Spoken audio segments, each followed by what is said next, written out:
Hello all. Welcome to today's Policy Roundtable, Gender and Technology, Designing Pathways for an Equitable Future.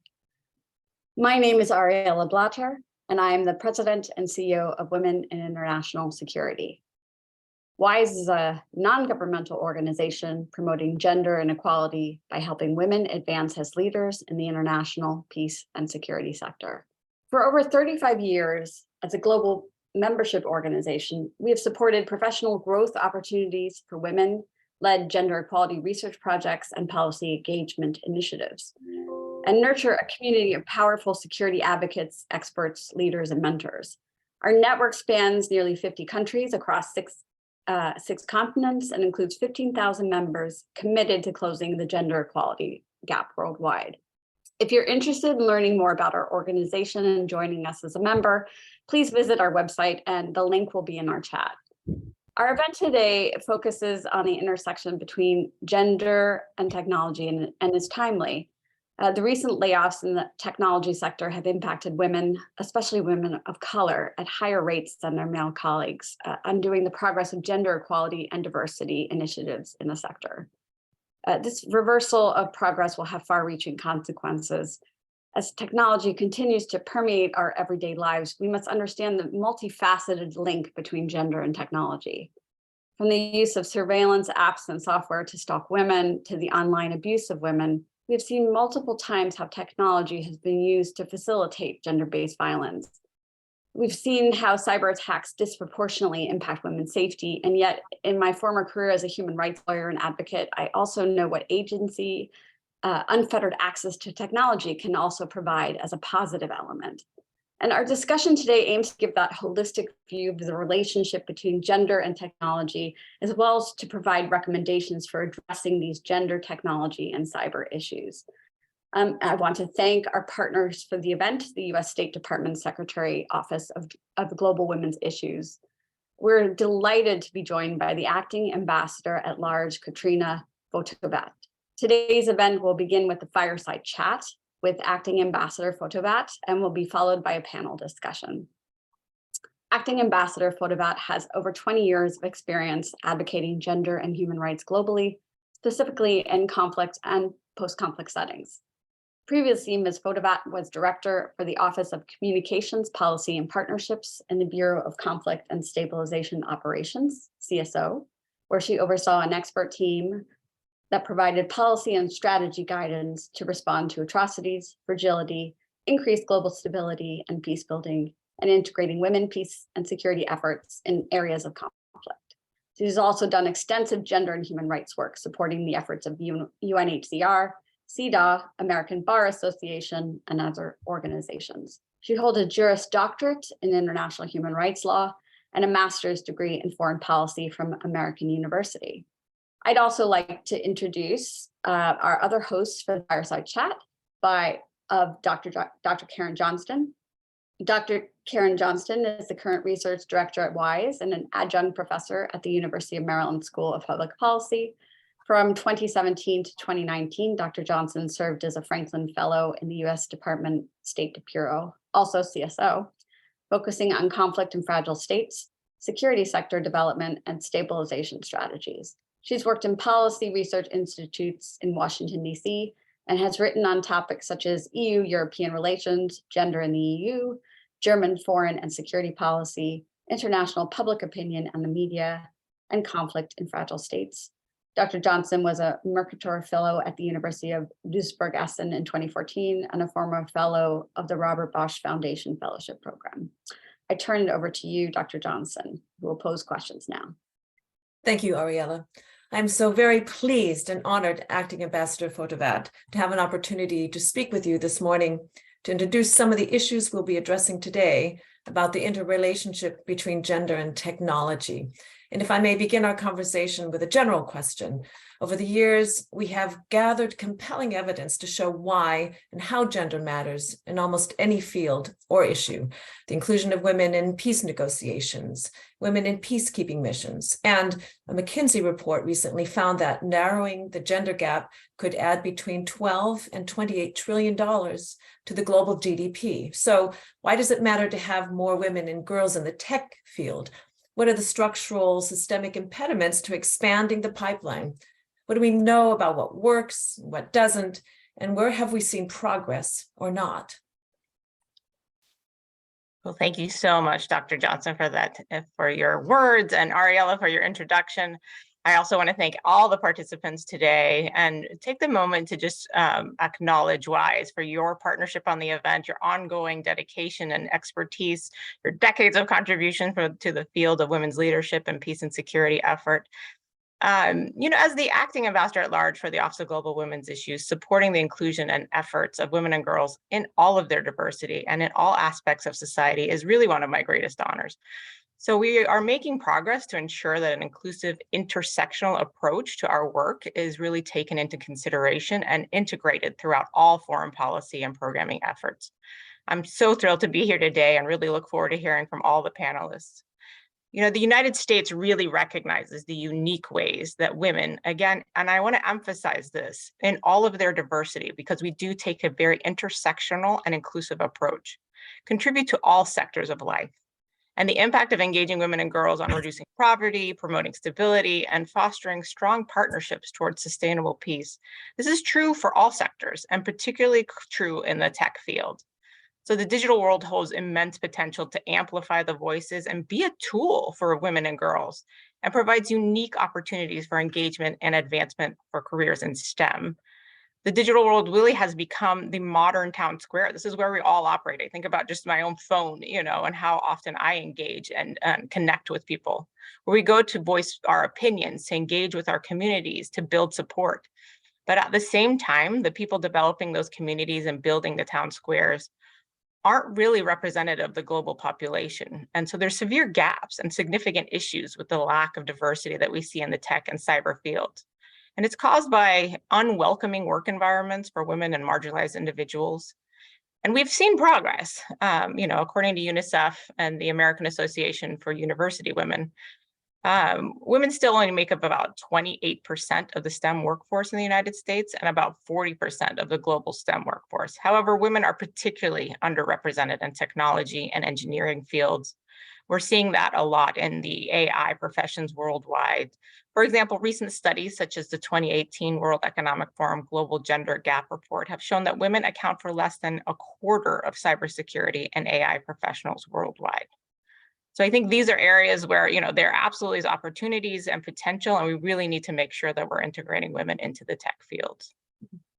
Yes, and cooperation and collaboration are so important in addressing some of these critical issues. So how's your office focusing on women and girls in tech and cyber? What are some of the ways you are partnering with diverse sectors and advancing policy on these initiatives?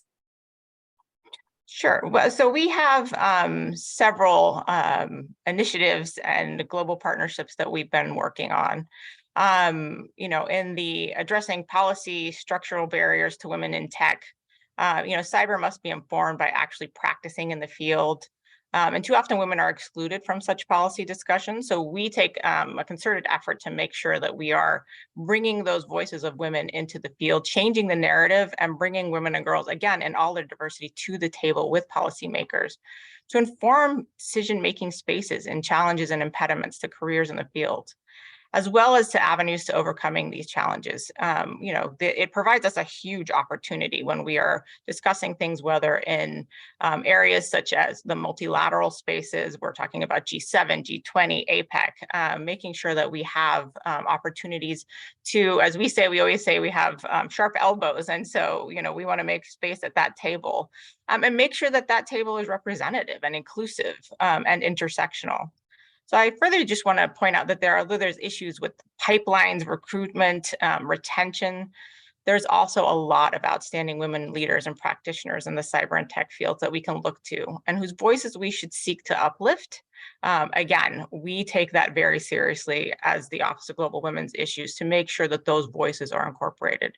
So there's some really fantastic organizations and initiatives that we work with, including Black Girls Who Code, our APEC Women in STEM, Girl Strategies, Women in Cybersecurity, National Girls Collaborative Projects, and many others making a huge difference in this space. And we have many examples of these trailblazers in our extraordinary panelists today as well. So taking opportunities such as this to engage with like-minded partners and make sure that we're collaborating with civil society organizations and exceptional women leaders such as all of you on this call today. There's an issue in the field. However, we need to make sure that, those voices are heard and ready to exchange. So making sure that we're building capacity and supporting those efforts. Women and girls are empowering themselves, so we need to make sure to meet them where they are and support their efforts. So there's no excuse for excluding women and girls and all of their diversities and bringing them to the table for these policy discussions. And, talking about technology is so important because it touches every aspect of our lives. And one of the most important and critical dimensions of gender and technology is information technology and the topic of cyber security, as you mentioned. We see a huge push for understanding how exactly our society will function in an increasingly cyber-focused world. What comes to mind when we say gender and cybersecurity? How do you envision a cyber peace? And what are some of the steps we need to take to ensure that a gendered perspective is integrated into achieving this? Sure. First we need to acknowledge that there's no peace that can be sustained when half the population is systematically excluded from the cyber and tech fields. From policy discussions related to cyber and tech, particularly through routinely dismissing the unique impacts of tech and cyber on half the population, we really have to acknowledge these actions impede our ability globally to elicit change and build effective communities. I think that then that recognition must lead to acknowledgement and, of course, action and accountability. As I outlined earlier, our office is really focused on both the disproportionate impacts of tech and cyber on women and girls, but also striving for new and exciting partnerships and opportunities to create inclusive networks and buy-in to address the issues of STEM education.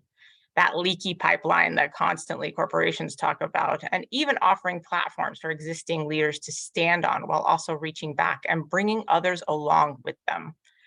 From a security standpoint, we know that when we prioritize inclusion, involve women and girls, and meaningfully consider their experiences, security and peace solutions are much more comprehensive and address all aspects of society. Stability is much more assured and long-lasting, and a whole of society approach which leads to a whole of society resolution and security.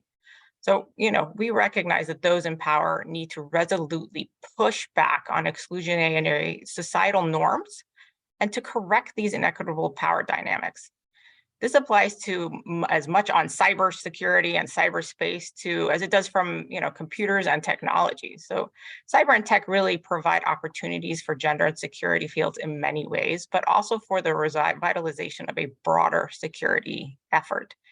And to achieve cyber peace, I guess you would say, two distinct avenues really stand out. First, in her New America brief on cyber peace, Heather Roth asserts, cybersecurity should be viewed from the perspectives of human security and positive peace.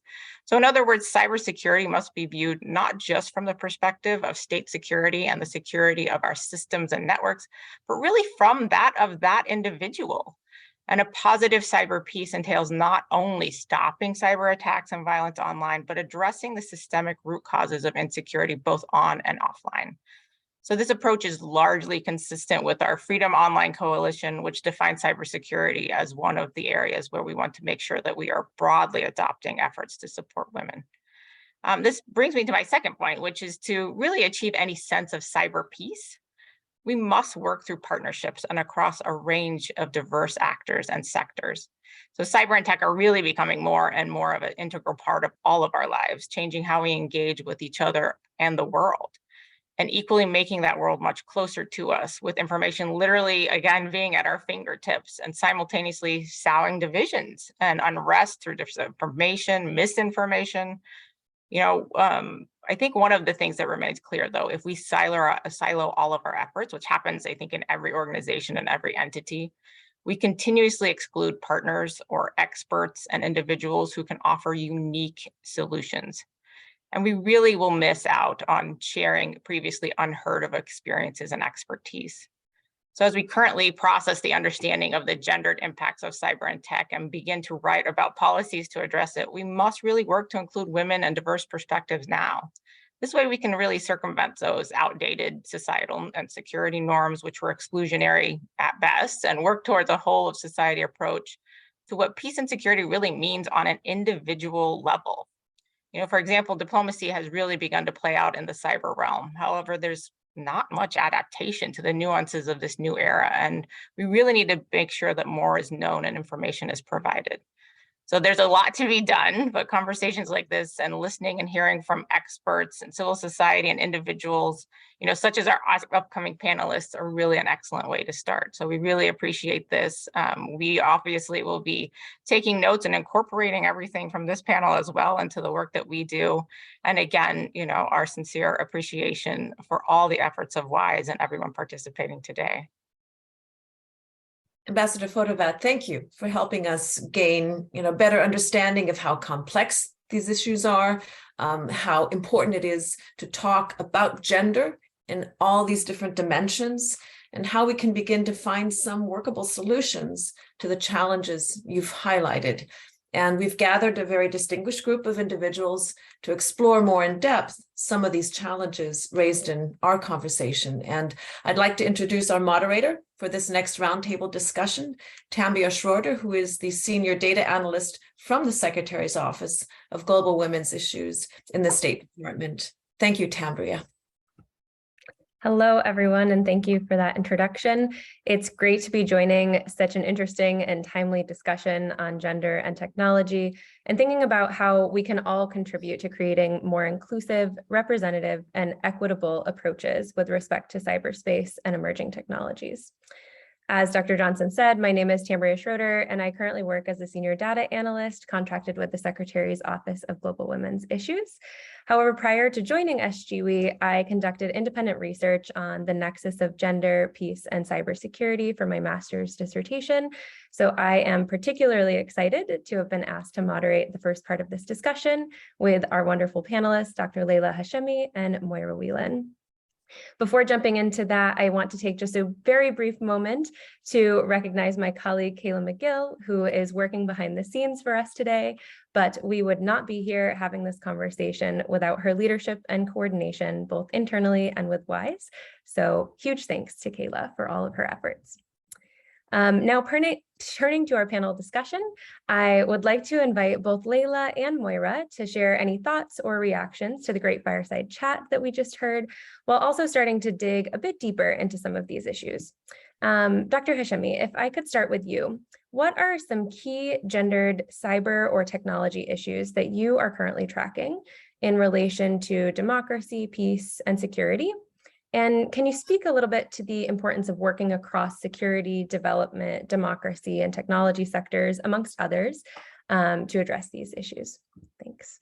And so I think it's really important, speaking of the ambassador's comments about talking about threats and opportunities of cybersecurity. So let's start with the threats first. So we have a globalized cyber world that presents opportunities for bad actors to fulfill their illicit activity. And this ranges from cyber attacks on infrastructure and software to the suppression of internet activism. We have a global financial system that's now almost entirely electronic, and some of the largest payment processors facilitate transnational crime, such as money laundering, counterfeit sales, the trafficking of humans, wildlife, weapons, drugs, and other illicit products. And while some of this illicit activity is taking place on the web, many of these crimes are carried out on the open web with impunity. For instance, you can buy counterfeit, substandard, scheduled pharmaceuticals on the open web without a prescription using a major credit card as payment. And this isn't just happening on the dark web and through cryptocurrency, as some typically believe. These nefarious transactions are happening in plain sight and threaten the legitimate economy as well as national security. And in terms of threats to democracy, online communication is constantly surveilled by authoritarian regimes and media repressive contexts, but also in more liberal democracies as well. Countries like Iran and China are working on developing their own national level intranets to cut their populations off from the international community, preventing them from accessing critical information and hindering communication within and across borders. So everyone really needs to take cybersecurity seriously, as I'm sure you know if you're here. Increased access to the internet, particularly through mobile phones, which I think is an important thing to address as we talk about access, has helped to bring about 90% of the world online, However, there's still very much a digital divide in terms of the quality and reliability of access, which must be addressed.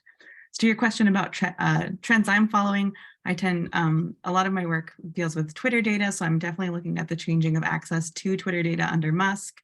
Currently working at the Terrorism, Transnational Crime and Corruption Center, TRAC. I'm looking at illicit supply chains of pharmaceuticals and PPE online, and improving brand protection and anti-counterfeiting policies, along with partners like Amazon.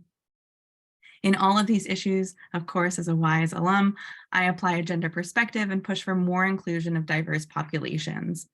This involves representation from different races, socioeconomic statuses, gender, and backgrounds. And other trends I'm following are social media being leveraged to mobilize opposition against compulsory hijab in Iran, the push for the ability of women to attend or participate in sports. Also how technology is being used to combat sex-based violence and assault, such as widespread presence of feminicide and domestic violence in Central and South America. These peaceful social justice movements occur around the world as women live in precarity in nearly every country. On the heels of Valentine's Day, we should remember that we still live in a world where 1 out of 3 women will be raped or sexually assaulted in their lifetime. I think the most exciting trend is the strong push, as we're talking about today, for engaging and mentoring women in technology. Various women in tech initiatives are helping to combat the imbalance of women working in and on cyber issues. The more diversity of voices we have in developing and implementing cybersecurity policies, the more effective we can be in addressing these issues moving forward. And finally, I really cannot stress enough the importance of working across security development and democracy sectors to effectively address these cybersecurity issues, but we really can't stop here. We also need collaboration and cooperation through public-private partnerships that include interdisciplinary approaches from academia, as we've been doing at TRAC. As so many have said already today, we can really only address future cybersecurity challenges through a whole of society approach. Thanks so much. That is so very true. Turning to you now, Moira, beyond technology facilitated gender-based violence, which has increasingly received more attention in recent years, what do we mean when we say gendered impacts or gendered issues related to technology and cyberspace? And how are you and your colleagues at NDI working to address these gendered impacts in a way that also takes intersectionality into consideration? Yeah, and thanks for having me, and a +1 to everything everyone has said. Starting with your last question first, I think I want to just tell our audience how NDI came to this work. At the National Democratic Institute, we've been working for 40 years around the world, enabling political movements, parliaments, and various activities. And our research indicated that the #1 reason women weren't participating in their own political future was online violence. We have seen this be not just targeted attacks within their own political or, from external actors, but within their own political systems, sometimes within their own parties or political movements. And so we started down the road of trying to identify that. And as you indicate, what we uncovered is that this is so systemic to not just the experiences of women in determining their own political future and helping to lead political movements, but it's part of the playbook and is pervasive across fields and across industries. And so we started down the road of first identifying this, saying this is not the cost, that the environment that we're trying to create is a positive information space for all people to fully participate. So when we focus on online violence against women in politics, we are trying to create the infrastructures and the systems at all levels, working with technology companies, working with at local judicial levels, for all people to fully participate. And to your point, where I do think online violence against women in politics has gained more attention, we're also just at the very beginning of looking at some of the solutions, because they're hard. So we're getting better in some spaces around creating judicial opportunities for online attacks to be used as part of trials and to create restraining orders and other systems like that.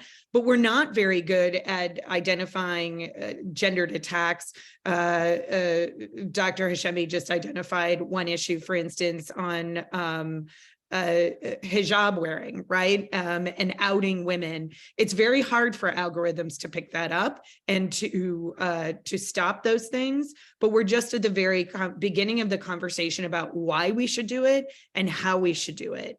And I think that backs us up into one area, which is to realize that much like in democracy, where for full participation of all people, we need 50% of the global population to feel like they have the safe opportunity to use these systems to advance their own political movements. And that is going to increase our security outcomes. Because one thing we do see is that authoritarian actors, Russia and China namely, but also authoritarian actors inside of countries, use these playbooks. This is part of the playbook to target women, not just by using social media tools, but also by limiting access. We know that civic movements with women at the forefront of leadership or marginalized groups are more vulnerable and targeted by cyber attacks, Pegasus spyware, and other activities, because it works. Because ultimately what the objective is to chill speech and chill participation. So we have to recognize that this is part of the authoritarian playbook. So it fits into our security dynamic. Some of the other things that we've sort of noticed along the way that I think warrant some conversation here are a bridge between what we view as the typical tech industry and civ tech. We've made a lot of advances of this space of the civic technologist community really coming to the forefront to help us achieve our objectives in the technology space, but they aren't necessarily trained in how to take a gendered perspective in their work. They're not necessarily equipped with the skills to conduct a gender analysis and to continuously reevaluate these security challenges that they have. So that's a real low-hanging fruit opportunity we have to bridge that conversation. And I want to take just one last, you kind of asked about like what we can do, and note for all of us that we just completed, but I know many are looking at this on the call, at the Commission on the Status of Women, which will take place in early March. I know GWE and our hosts are deeply involved in this, and it's on technology. And where our conversation started here, but where I think we will also see it reflected in that broader conversation at a UN level, is it started from representation, the need to address these issues of STEM and tech, which are critically important, but we have to carry that conversation on through creating a fully inclusive digital economy, a fully inclusive and participatory economy or information space for women to participate in. And hopefully we'll see that validated through insertions of reminding people that we have Article 19 that guarantees the human right to free and unfettered access of the information space, and reasserting some of those objectives within the CSW process. So I will stop there, but this is all to say, I think to get to your point, we have to really focus on what we're building and what we're trying to create. The countering, the blocking, and the resilience is going to continue to be part of our experience in the near future.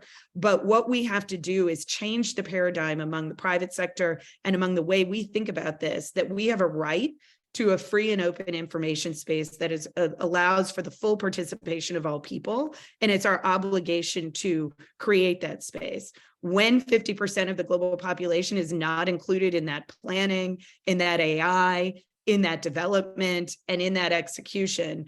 And when we take the very short-sighted approach of just saying that violence offline is what we're trying to mitigate online versus recognizing violence online as violence in and of itself, we're not achieving what we've committed to as a globe and what we have the power to do as civil society.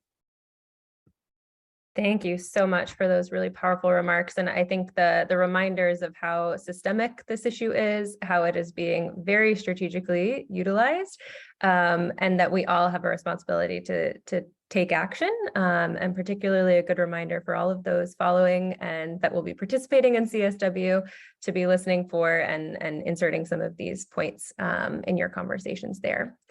If I could go back now to Dr. Hashemi, I think often we follow and we zero in on the negative aspects of technology, and rightly so, right? To an extent, because the real harm that it is causing people. However, it's equally important, as we kind of mentioned in the introductory section, to remember that technology is and can be a force for good as well. So I'd love if you could just speak to some of the ways that technology and cyberspace are being used to advance peace and security, as well as development and democracy, in a positive direction and in a way that is benefiting women and girls. Absolutely. So despite the negative use of cyber, technology has absolutely been leveraged to advance peace, security, and democracy. As I mentioned, my research really looks at the use of social media and information communication technology to promote safety and security in public space. This can look like the use of hashtag movements that advance women and gender rights, or apps and platforms that help to prevent sex-based violence and harassment in real life, as Moira is alluding to. In addition to these trends, new technology can be leveraged for good through increased data sharing and across sectors. So we're talking a lot about collaboration today. I mentioned that I work at TRAC. We recently have partnered with 3M on a National Science Foundation grant, and we've applied advanced data analytics using big data that can help to detect, disrupt, and prevent illicit cyber activity. So through this investigation, we've contributed to the seizure of nearly 60 million counterfeit respirators worldwide, the takedown of nearly over 33,000 deceptive social media posts, and the removal of 40,000 fraudulent e-commerce listings. Many of these fake products were destined for major hospitals and healthcare facilities where medical personnel are working tirelessly to stop the spread of the virus. So I'm really excited that our work has been able to protect frontline healthcare workers and consumers by preventing these substandard counterfeit masks, some of which were really just constructed of tissue paper, from entering legitimate supply chains. That's one way we can kind of leverage the collaboration and information the internet gives us. This collaboration with 3M really represents a new research model that combines policy and technology in support of American industry and life. And while these innovative and novel approaches are really promising, these, of course, come with a caveat. Criminals are experts at adapting their behavior to avoid detection. So we often refer to this as the whack-a-mole problem, where investigators and policymakers are often one step behind the illicit actor. For example, when an illicit vendor has a domain taken down or account taken down, once they've been detected, they can quickly reestablish their operations through a new website or an account with very little costs or resources. So this points to a need for more preventative approaches that are able to predict criminal activity and stop it before it occurs. I'm really excited to be working with the engineering department at George Mason to be like modeling these supply chains and predicting how these criminal actors will act to prevent these illicit acts. This is the only way we can really substantively change this issue and ensure increased security and stability in the cyber world.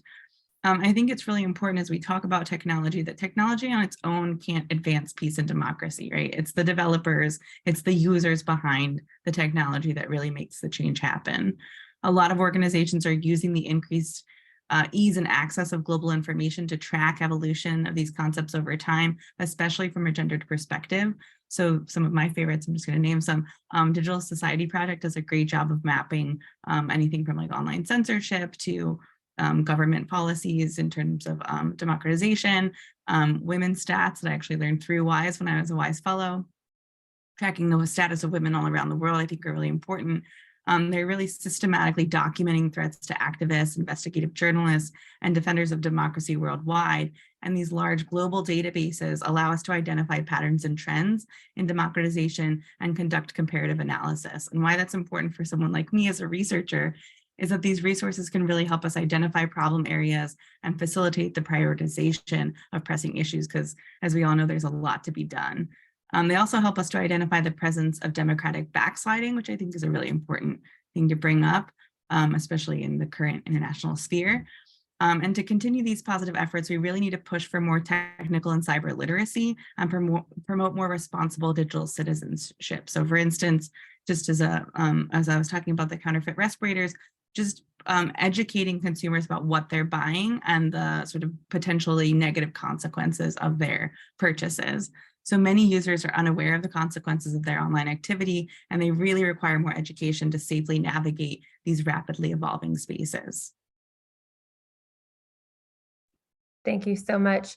Yeah, I think unfortunately we're all still learning just how much our own actions impact the greater public, but it's really something that we all need to take responsibility for and really try to educate ourselves on and make sure that we're practicing good cybersecurity and all of that to help each other out.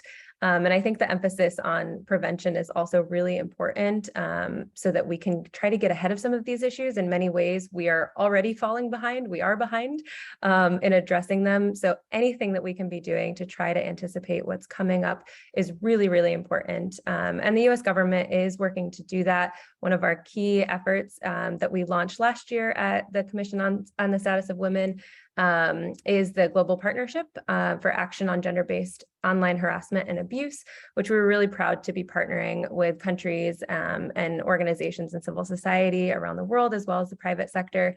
And of course, with NDI, who is one of our members of the advisory group.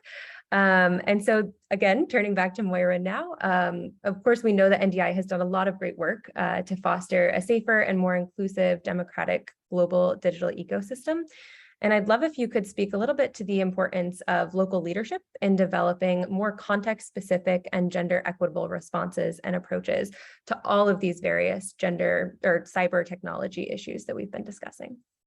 Absolutely. And I have to say, we are very big fans at NDI of the Global Partnership and the leadership that is being taken, not only in the context of the political leadership, but also expanding to the safety of women and girls. I'm always dismayed that, you know, when we see surveys talking about girls and their participation and their decisions to self-censor their own opinions and their thoughts before they even reach voting age, let alone deciding to run for office and to fully participate. So kudos to the governments who have been involved in that. But one of the things I've noticed in this journey, sort of as we've made this a big central priority and what we label a game changer for democracy, that if we can change these conditions, then we increase the opportunity for democracy globally. Is as we first thought, you know, this is new, we're figuring this out, to then have the experience of going to the Internet Governance Forum, to see CSW pick it up, to go to a number of other global forums and see just the volume of research being conducted at a very local level by Internet research organizations, academic organizations, and just the depth and breadth of understanding not just violence and identifying violence and escalating those to platforms and confronting it, but tracking how the gender-based violence and the broader definition of gendered attacks is coming at us in the technological sphere, and steps that can be taken to mitigate them at the point of origin.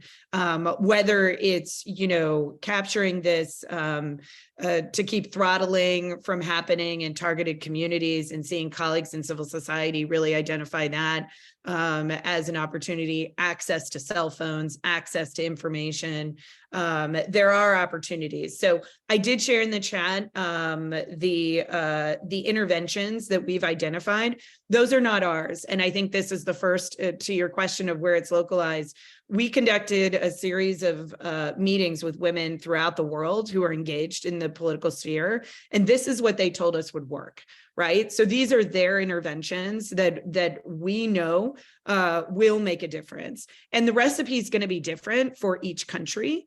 And you know, but we know that these systems, whether it be lexicon definition at the point of origin to prevent these tools from taking, you know, hate speech lexicons from taking hold in social media platforms, for them to preemptively stop them, for them to put on anti-brigading tools that we've seen very effective in places like the Philippines, for Facebook, for targeting for violence, like we've seen from LinkedIn, and even like the active participation of companies like Bumble in creating imagery limitations in the state of California and in other locales. We know that these interventions work. that needs to be matched with very local interventions. So for instance, we have a tool called Think 10 that allows women to sort of take a survey, you can Google it, and take the preventive steps they need to protect themselves. But it does bring up a very, tense, and I'm sure Dr. Hashemi will have thoughts on this, of one, where we're empowering women and where we want them to take ownership of their own experience within technological space, and two, where the fine line of putting the burden on women and taking it off of the responsibility of tech companies and of all of us and of governments, in creating the systems that allow women to feel safe walking in that digital public square. And even when we get into these emerging technologies of the metaverse and other experiences, we know that violence is still alive and well, and we experience it every day. And we have to think about where we want our society to go and then create the interventions around that. So I'll stop there, but I do urge you all to take these ideas and these interventions as a starting point that come to us from the women themselves, and hence the reason they're available in multiple languages, and we want to spread them around because we think there is an appetite for addressing this, and we need that to be met by governments and tech companies. Yeah, I think that's really a great reminder, and it's important for all of us to remember that although this is a relatively new priority issue area, it's certainly not a new issue by any means, and that women and civil society organizations around the world have been working on this for years, and they have been figuring out solutions as problems arise. So turning to them and listening to their perspectives is so critical as we try to find solutions moving forward. So we're nearing the end of the time here, but I want to provide each of you just a brief moment, a 1 or 2 minute snapshot, kind of wrapping us up here. Any reactions or last minute comments that you'd like to share with all of us before we open this up for a public Q&A. I'll start with Dr. Hashemi. So I'm looking at the questions in the chat, so I'll riff off those a little bit. I think that it's really important, as many of us at sort of WISE and working with WISE know, that to really think about inclusion of women, we need to think about not just having a seat at the table, but really having substantive engagement of women. So that whole, saying of like, don't just add women and stir, like really having women being substantive contributors to policy and practices. So the inclusion in planning, the inclusion in actually like the thought process and the development of any program or any initiative that you have, as we've been talking about today.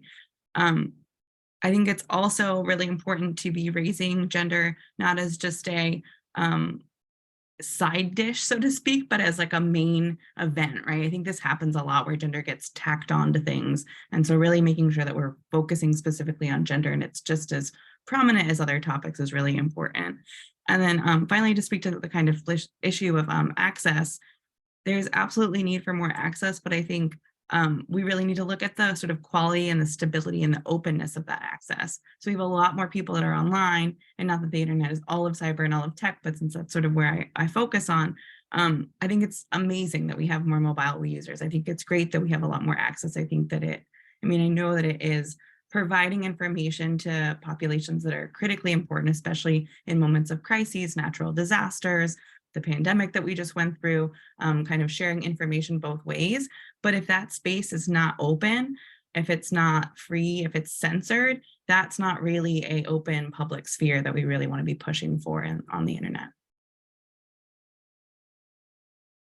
Yeah, I think I would add, much as we say, we've done a great job really of identifying the problem, and that success has been owed quite a bit to researchers, to civil society.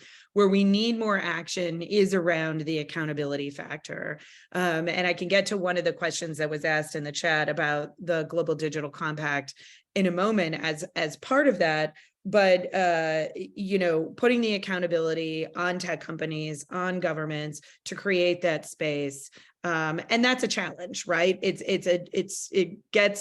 It sounds good and we nod, but the proof is in the pudding. The challenge in how to police that space is different depending on how open and secure an environment is. We still see the migration, and to speak to Dr. Hashemi's point about making this a centerpiece, our strategic competitors in the United States use the term cultural norms as code for undermining the role of women overall in their society. But we're seeing that use of the term cultural migrate into the digital space in a lot of different global compacts. And, you know, we have to be very hyper aware that this is coming at us from all different directions, and just how central it is to the success and security of a country, and the success and the definition of security, of changing that broader definition to human security, as we heard earlier. So identifying it closely with security outcomes would be something I would underline as well, and bridging the accountability factor, and then bridging the divide between offline and online, and recognizing the online space as a space in and of itself. Not that we have to see the violence happen on the street and the beating happen. The fact that you are chilled from participation online is violence within itself, and does harm to the systems that we're trying to uphold.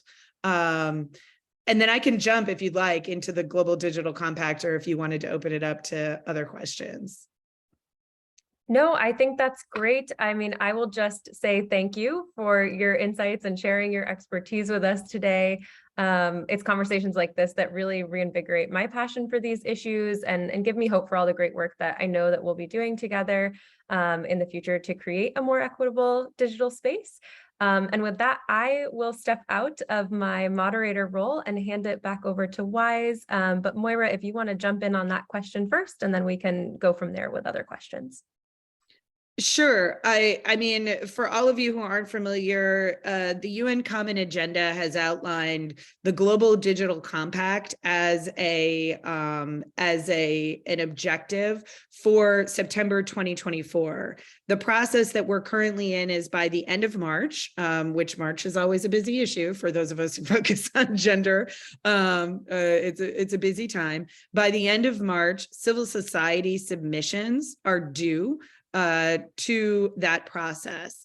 From the March to September timeframe, the draft will come out, and from the whole next year, right, after the UN General Assembly, will be spent with really trying to come up with what our global digital objectives are as a world. And so it's an opportunity to reassert global norms within this space. It's also an opportunity for those who want to change global norms and polarize and fragment the internet, undermine Article 19 and the human rights obligations that we have to seek advantage. So I flag that as a real opportunity between now and the end of March to insert comments, share reports you've already written as part of that conversation, join the consultative groups. You know, we can criticize often that normative spaces maybe are only as strong as those of us enforcing them, but they are a starting point for reasserting what our human rights objectives are. So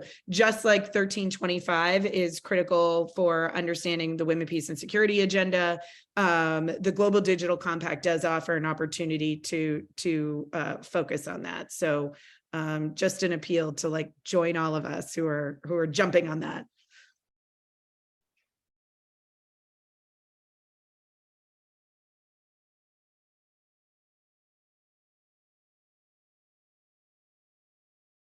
I believe we have a couple of questions also about one of them, actually, if either Tambria or anyone, the piece by Heather Roth about digital peace. I think the question about what digital peace is as opposed to digital, right, is something that I think is a is something that's important to discuss, but I don't think it's a concept that is very widely, at least discussed. Do you, Maura, do you have a sense of, what the argument is about this global peace and what that means for some of the issues that you've been discussing? I don't know, Dr. Hashemi, do you want to start off on that one? I mean, I think that when we talk about digital peace, that doesn't necessarily just mean the absence of violence. I think it speaks to this idea that I was speaking about before of having a very open public sphere. And I think that one of the things that I'm really passionate about in my work is making sure that a lot of the sex and gender-based violence that happens in the real world is not replicated online, which unfortunately we're seeing a lot of. And I think kind of to speak to one of the other questions I think is really important is, I know that not everything is data driven, and there are lots of arguments in academia about methods and qualitative versus quantitative, but there is a lot to be said about the data that we have on like sex and gender based violence as it pertains to policies. So things get funded through data. The more information we have about what's happening in what particular context, the more we can pay attention to those. So going back to the idea of prioritizing the issues that we need to be looking at, just as one brief example, worked briefly at George Mason looking at instances of sexual assault on college campuses in the US. And I'm sure many of you are not surprised that I don't think any college had any instances more than like 5 on their campus, because parents want to send their kids to really safe universities where their children will be safe and everything will be fine. So there's, drastic underreporting of these issues. And so that sets off a series of problems. We don't have the data on what's happening on the ground. Thus, then we can't report to policymakers about what's happening to then implement or promote peace in digital or physical spaces. I would say, just to underline that, I also don't think you're getting good data, right? Like, I mean, we see this over and over again. Many of you have probably heard about the issue of the challenge of researchers with social media companies. The fact that some of the larger ones like Meta claim that they can't even disaggregate gender data, and they can't disaggregate for gender, and yet they can certainly market to me differently than they market to my husband. And it is on the ad purchasing, you can target according to gender. So, we have another challenge, and one where that you see like the Digital Services Act and others trying to help get to that problem of not having the right data in order to make those determinations that can then drive this change. Well, thank you very much, everyone. I just wanted to jump in the interest of time, just to mark the close generally of the program.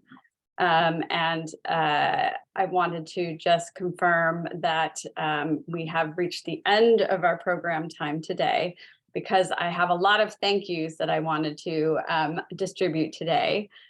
So first and foremost, I wanted to thank the acting ambassador at large from the Secretary Office of Global Women's Issues, Katerina Fotovat, for her remarks today. And I wanted to, of course, thank the office for the deep and, as one can tell, truly thoughtful way that they have approached this issue. And because we hadn't talked about it at the beginning of the hour, I wanted to also mention that we have really enjoyed the partnership that we have worked together on our project Future of Technology, that they have engaged through the wonderful work of Kayla McGill, who remains behind the screen here, but we've all mentioned, and we have no hard feelings that they have stolen her away from us, because women in international security is about the advancement of women and their leadership. So we want to recognize that Kayla has been essential in the creation of this program, and we appreciate that she has helped create a through line here. And so I just want to applaud her work as well. And just to recognize that this is just such an important through line, that is such an important and deep commitment for the office. And I want to recognize, of course, the work that Tambria Schroeder has done in moderating this program and in making sure that this essence of work is truly moving forward in such a succinct way and how she articulated this conversation today. So thank you so much for doing so. I also wanted to thank Dr. Karen Johnson for such a wonderful fireside chat. And I thought that was a delightful way of really engaging this conversation today. And I wanted to thank Dr. Leila Hashemi and Moira Whelan for really bringing an artful discussion to looking at things that really were both looking at the agency and access and positive elements of technology, but also looking at the challenges and the need to disrupt things from a concrete and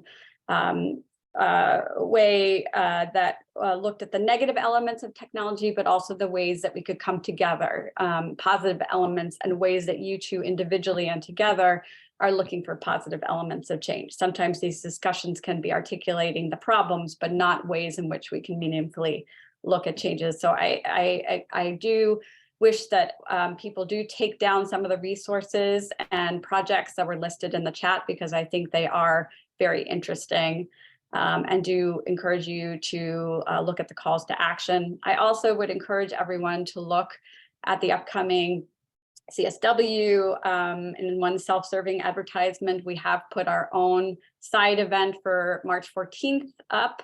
And I encourage you, WISE is doing a side event with Just Security, but there are so many other interesting activities. It can be very difficult to attend CSW, but I am sure that there are so many ways that any of us on this panel would be delighted to talk to you about ways that you can connect and engage and amplify the efforts. So with that, I would like to thank all of you for attending this really rich discussion and look forward to finding ways to connect. And please don't let any of these little threads be dropped, but let's keep connecting and weaving together. So with that, I will give you back 3 minutes to your day, and look forward to connecting with you again. And please, if you haven't joined this network, please consider doing so. We would love to have you. So thank you very much. Goodbye.